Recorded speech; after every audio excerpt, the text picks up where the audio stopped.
Bonjour à tous et bienvenue dans cette vidéo. L'objectif de cette vidéo, totalement décorrélé des dernières vidéos que vous avez pu avoir, c'est de parler de trading. Ok, c'est de se retrouver un petit peu sur le graphique, ça m'a été beaucoup demandé. L'idée de cette vidéo, comme je l'ai dit au début, c'est de faire un trade récap. Ok, un trade récap c'est quoi? C'est finalement faire le récapitulatif d'une des positions que je peux avoir ou des positions que j'ai pu avoir. Ok, finalement qui est en cours ou qui est terminée, dans l'optique finalement de vous aider à venir comprendre entre guillemets comment vous de votre côté pouvez vous améliorer, que ce soit dans votre trading, dans l'application de votre trading ou dans la gestion finalement de vos positions. Ok, vous allez voir, c'est très facile à comprendre. Donc aujourd'hui on va pouvoir travailler sur EuroJPY, d'accord, trade dans lequel je suis à l'heure actuelle, et aussi l'USDJPY, ok, qui sont corrélés positivement. On va en parler juste après.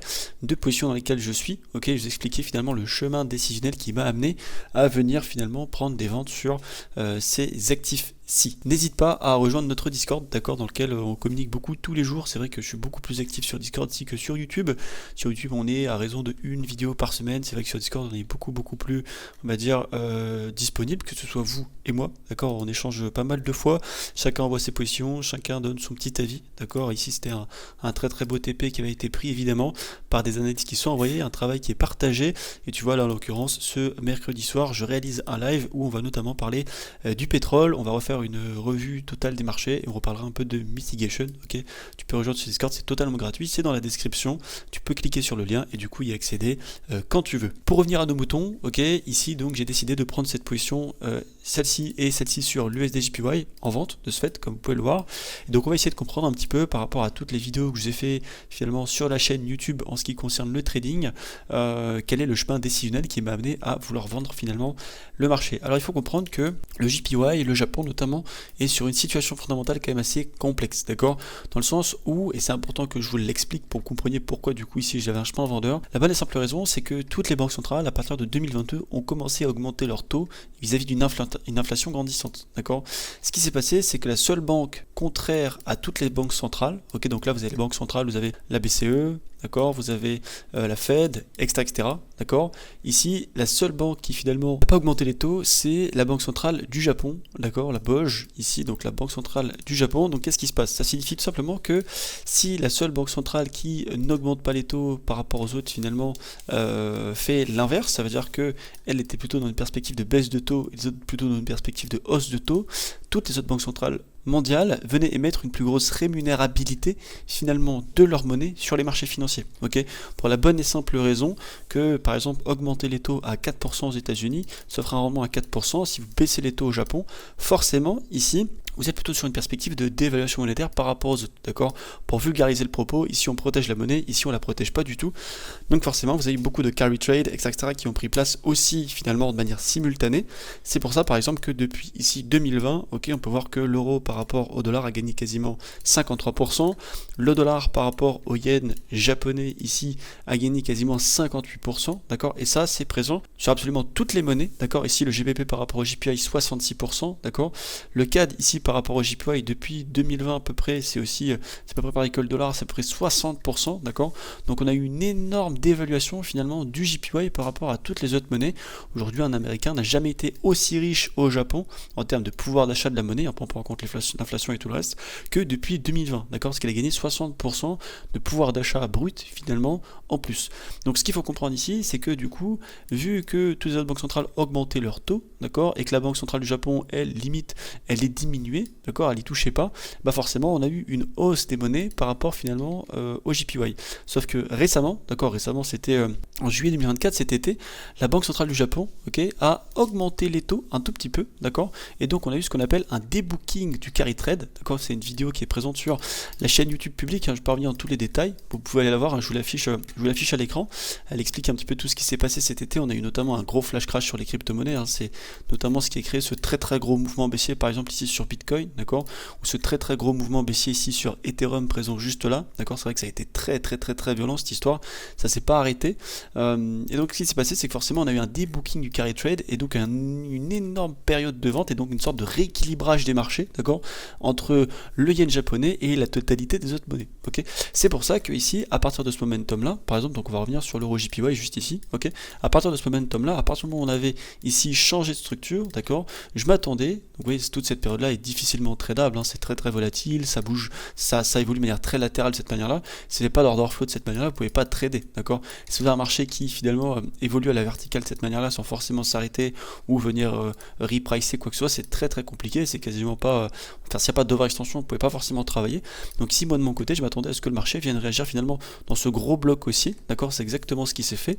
Donc là, on a eu un changement de structure, ok? Donc là, j'étais très patient quand même. Ici, on a vraiment commencé à stopper, on va dire, la très grosse correction. On a latéralisé, d'accord? Pour finalement recréer du carnet d'ordre juste là, créer de la contrepartie et pouvoir envoyer justement le second order flow qui va pouvoir justement permettre ici à cette position, en principe, d'aller chercher son objectif de profit. Donc pour faire très simple, d'accord, avec cet événement fondamental évidemment très précis, d'accord, parce que c'est vrai que si on se met en monthly, on vient pas forcément jouer dans une supply, enfin on n'est pas vraiment sur un marché qui réagit théoriquement, on va dire, à de la mécanicité de entre guillemets smart money, d'accord. Là c'est vraiment un événement fondamental qui a mis un stop, on va dire, un petit peu à toute cette histoire. Donc là forcément ça en fait un niveau fondamental extrêmement important. Inévitablement, ici moi ce que je cherchais c'était un reprice, hein. Ici il faut toujours vous dire que quand vous êtes sur cette unité de temps là, il faut toujours vous imaginer que vous êtes en 15 minutes, d'accord. Ici en 15 minutes, si vous aviez un choc et que là le marché avait réagi dans une supply, ok, qu'est-ce que vous viendrez faire? Vous viendrez simplement chercher soit un reprice dans cette supply ici même, d'accord, directement, soit finalement des corrections, ok, pour venir chercher des plus bas. Bah, écoutez, moi c'est exactement ce que j'ai pu faire, ok, c'est exactement ce que j'ai travaillé. Ici, de ce fait, si je me mets en daily, ok, on peut observer qu'on a une très belle supply qui prend place. Magnifique, ok. Donc là, on a eu un downfall finalement du marché de ce point-là à ce point-là de quasiment moins 11%, d'accord. Et pendant toute cette période-là, toute cette période-là, on a une latéralisation du prix pendant quasiment 80 jours, d'accord. Donc 90 jours, c'est 3 mois, et on va dire 2 mois entre le 5 août et le 24 octobre, d'accord. Donc ça a quand même été très long, ok, cette histoire. Et donc forcément ici dans ce momentum-là, bah, c'est pas évident de venir déterminer un order flow, de chercher du trading, quoi que ce soit. Par contre, ce qui est très intéressant, et c'est justement ça qui m'a beaucoup intéressé, c'est que j'ai observé un très gros niveau de contrepartie à l'entrée finalement de cette supply. D'accord. Quand vous allez être sur un marché où vous avez un gros niveau de contrepartie téméraire qui est en train de se créer là, juste au-dessus d'une supply ou juste en dessous d'une demand, attention, d'accord, juste en dessous d'une demand de cette manière-là, vous pouvez être certain que ce qui va se passer au-dessus va beaucoup vous intéresser. D'accord. Donc forcément, ici à ce moment-là, hein, d'accord, on va partir de ce momentum-là. Moi, j'arrive sur le marché, j'en suis à peine ici, d'accord, j'en suis à peine ici, donc. De ce fait, moi la première chose que je vais attendre, ok, en daily, c'est de venir chercher finalement ce niveau-là. Alors là, vous aviez des opportunités, par exemple, ce momentum-là, il y avait une belle demand, ok, des opportunités trade à l'achat entre là et là, d'accord, et de viser ce niveau de liquidité, et d'après attendre ce que le marché allait pouvoir vous proposer par la suite, d'accord. Donc dans ce momentum-là, moi je suis plutôt en attente, d'accord, limite en achat, pour trouver des opportunités intéressantes, de venir finalement acheter, d'accord, jusqu'à ce niveau de liquidité. Et en effet, ici, on voit bien, on vient parfaitement récupérer ce niveau de contrepartie juste ici, d'accord, sur ce momentum-là. D'accord, et c'est ce momentum là qui nous permet ici d'envoyer le marché chercher le niveau de liquidité et de contrepartie beaucoup plus haut. D'accord, donc là il y a une très jolie position à prendre.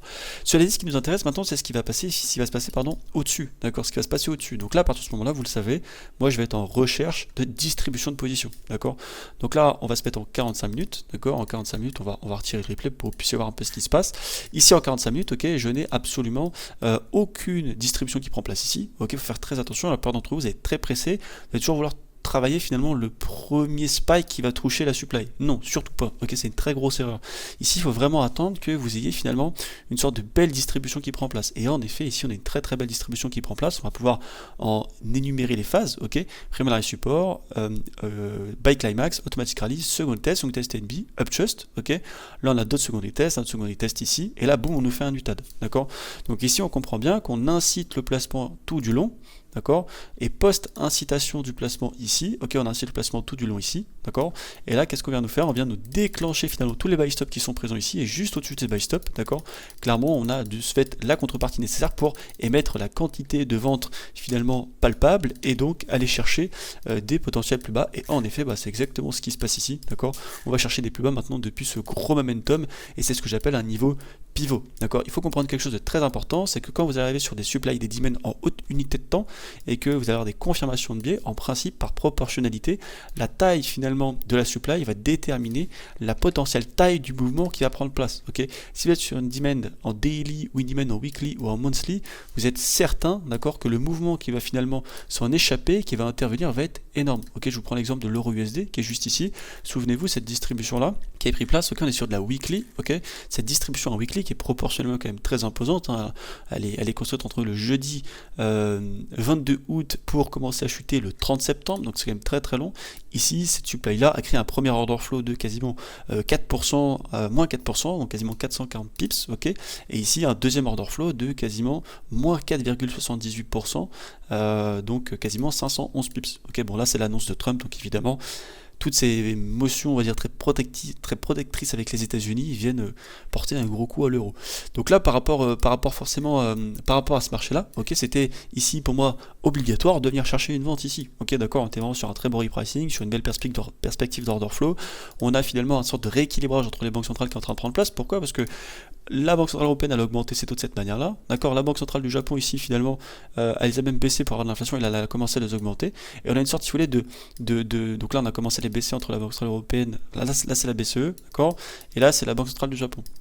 Okay, donc là, finalement, on a une sorte de spread qui est en train de se rattraper parce que d'un côté, on a la Banque Centrale Européenne qui commence à baisser ses taux, okay, et la Banque Centrale du Japon qui, elles, de leur côté, veulent stimuler leur économie, veulent vraiment avoir un peu d'inflation.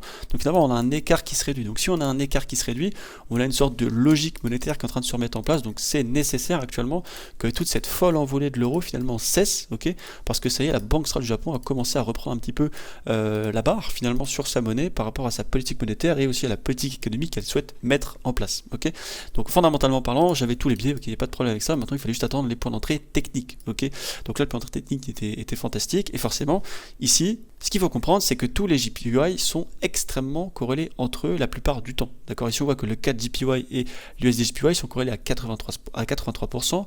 Ici, le CHF JPY et le USD JPY, bon, c'est un petit peu moins, c'est 66%, parce que le CHF est quand même une monnaie à part, d'accord. Mais au moment où j'ai pris ma position, du coup, donc il y a un moment sur l'euro JPY ici, on était quasiment à 93% de corrélation, d'accord. Donc quand je suis arrivé ici, c'est-à-dire le 31 octobre 2024, quand j'ai installé ma position ici, on était à peu près à 93% de corrélation avec finalement l'USD JPY, d'accord. Donc nécessairement, ici, vous allez voir, c'est exactement la même chose, ok. Donc là, on a exactement la même fondamentale qui intervient. Ici, on a un shosh, d'accord. On a un repricing qui était attendu dans ce bloc-là, d'accord. Bah, c'est exactement finalement ce qui intervient. Quand on se place en daily, ici, finalement, on voit qu'on est dans un très beau bloc haussier et dans une très belle supply qui prend place là, exactement sur le même timing que l'euro JPY ici, d'accord. Et donc là, forcément, très belle distribution qui prend place. On peut les numérer si vous voulez. On a un primaire support, un buy climax, automatic rally, second test TNB, uptrust, UTAD qui prend place ici, cassure de niveau juste là, d'accord, et moi de mon côté, donc la première position à la base était placée ici, d'accord, malheureusement je ne suis pas fait activer, et donc j'ai pris finalement une vente sur la continuité de la cassure de ce bloc là, pour finalement aller chercher des plus bas, et ça se passe actuellement à merveille. Les deux partials ont été réalisés des deux côtés, d'accord, les deux break-even, les deux stop-loss sont sortis, et vous allez voir, on a une autre magnifique confirmation, notamment sur le 4 JPY, qui fait exactement la même chose, d'accord. Ici le 4 JPY, on a une magnifique distribution, toujours dans la même déontologie de travail, d'accord. Donc ici forcément on est sur la même fondamentale comme le USD JPY, comme le JPY, on casse ce niveau-ci, d'accord, on vient reprice sur ce niveau-là, on va voir ce qui se passe un petit peu en interne. En interne ici, on a une magnifique distribution qui prend place avec un primary support, buy climax, automatic rally, second test, second test TNB, c'est pas second test TNB, c'est plutôt sign of weak test dans la réalité des faits, m'attrapez pas, uptrust, UTAD, cassure, le shosh et le reprice qui prend place ici, et le marché qui commence à chuter. D'accord. Je vous mets une image finalement qui devait intervenir ici le 25 novembre 2024. J'ai expliqué que le marché devait chuter. D'accord. Bah, finalement, vous voyez bien que le marché derrière chute totalement. Ce qu'il faut comprendre ici, c'est que en fait, il y avait ce qu'on appelle un décalage de marché, d'accord. C'est-à-dire qu'à ce moment-là, l'euro USD, on peut le voir par exemple ici le 20 novembre ou le 21 novembre, il avait déjà commencé à chuter quand finalement lui n'avait pas du tout commencé à chuter, d'accord. Donc là, ici, vous voyez le USD JPY il est là, moi je l'ai pris ici du coup le 21 novembre. Il faut comprendre que le 21 novembre, le marché de l'euro JPY lui était ici. D'accord. Donc on avait déjà des signaux vendeurs sur une grosse partie des monnaies, d'accord. On avait une sorte de rattrapage à réaliser du côté de l'USD JPY. C'est-à-dire comme si on avait une distribution ici du côté de l'euro JPY qui avait déjà commencé à chuter, d'accord. Et là vous êtes sur une distribution sur l'USD JPY qui en est juste ici, d'accord. Donc vous de votre côté, qu'est-ce que vous allez faire? Vous allez comprendre que là on a une sorte de rattrapage de corrélation qui doit se réaliser et que ce spread doit être comblé, d'accord. C'est pour ça que j'ai très facilement pris une seconde position sur l'USD JPY pour finalement scale un petit peu ce secteur des XXX JPY JPY et profiter d'un biais hautement finalement probabiliste dans le sens de la marche, d'accord. On peut regarder par exemple le GBP JPY, alors lui ça va être beaucoup moins beau pour le coup, on est vraiment sur quelque chose de théoriquement beaucoup plus vulgaire, d'accord, donc c'est pour ça que je ne m'en suis pas du tout occupé. Le KJPY c'est absolument phénoménal, hein, pour ceux qui travaillent bien les confirmations et j'en passe. Le NZD JPY c'est fantastique aussi, d'accord. Donc là, vous voyez, par contre, c'est vrai que travailler toute cette période de marché, entre le 25 septembre et finalement le 7 novembre, c'était pas drôle du tout, quasiment 43 jours de latéralisation totale. Bon, ici on observe bien qu'on récupère ce gros niveau de contrepartie juste ici, et qu'on chute par la suite, ok. Ce qui m'a vraiment permis ici de prendre une position très simplement sur l'USDJPY, c'est ça, d'accord, c'est qu'on avait des très gros signaux vendeurs ici le 21 novembre, avec beaucoup justement de biais qui se délisent par la suite, donc forcément venir prendre une vente ici était très facile, voilà. Donc l'idée de cette vidéo, c'est vraiment de vous montrer que à travers finalement un trade recap assez simple, assez rapide, on peut tout de suite comprendre un petit peu dans quel sens finalement on trade, ok. L'idée de cette vidéo, c'était de vous montrer finalement l'importance des corrélations, d'accord, l'importance de la comparaison de marché, des niveaux, des timings, ok, de la proportionnalité dans laquelle aussi vous devez venir chercher votre distribution et vos confirmations, et surtout vous aider à comprendre que s'il se passe quelque chose par exemple sur le XXX euro, sur par exemple sur l'euro JPY, ça se passe forcément sur aussi potentiellement l'USDJPY et le KJPY et j'en passe, ok. Dans le sens où, si par exemple sur l'euro JPY vous avez l'impression de voir une belle distribution de cette manière-là, d'accord, et que par contre sur le USDJPY on a un gros niveau de liquidité encore en place, ok. Ici il faut comprendre que sur l'euro JPY, j'ai plutôt m'attendre à ce qu'on fasse un Utah d'ici pour aller chercher des plus bas, ce qui viendra se refléter ici sur le USDJPY par un gros niveau de liquidation pour par la suite aller chercher des plus bas. Et souvent c'est des questions qu'on me pose, on me demande mais comment tu fais pour avoir des bons timings? Simplement ça, d'accord, simplement les corrélations, simplement de la patience, d'accord, de la bonne proportionnalité et de la bonne tenue de position, d'accord, c'est très important. Pour le cas de JPY, c'est exactement la même chose, d'accord, exactement la même chose. Et là, l'USDJPY, voilà, moi je le vois fortement chuter au moins jusqu'à cette dimension là, d'accord. Le TP est pratiquement sur cette dimension ici, d'accord. Donc on devrait forcément aller me chercher. Là, j'ai pris un partial sur la moitié de la position pour sortir des bénéfices, ok, et laisser après la position tourner d'elle-même.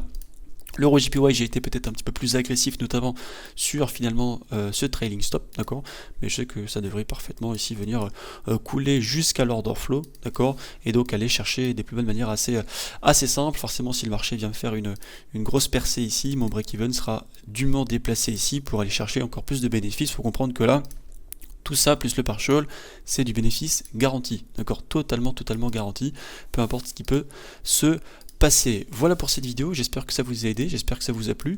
L'idée ici c'est encore une fois de comprendre la fractalité, les corrélations, Wyckoff évidemment, d'accord, le bon timing de Wyckoff et finalement de l'analyse de A à Z. Si vous avez des questions, n'hésitez pas, d'accord, mettez dans l'espace commentaire. S'il y a des vidéos que vous voulez que je fasse, n'hésitez pas aussi, il faut vraiment vous exprimer, il ne faut pas hésiter, ok. Je fais des trades récap, retravailler certains principes, j'ai pas compris tel sujet économique, j'ai pas compris tel sujet fondamental, il faut vraiment pas hésiter. Encore une fois, là on est totalement hors cadre fondamental, je parle pas de Sanofi, de ce qui se passe aux États-Unis, de ce qui peut se passer en France ou pricing de récession, quoi que ce soit. Non, là on est vraiment posé sur graphique, faut pas oublier que c'est mon métier, d'accord, que je pratique ça tous les jours, et que voilà, à travers les vidéos fondamentales, l'objectif c'est de faire comprendre l'économie. Là encore une fois, c'est de vous complémentariser sur écran et pour trouver les timings les plus propices évidemment pour exercer finalement vos intérêts sur les marchés.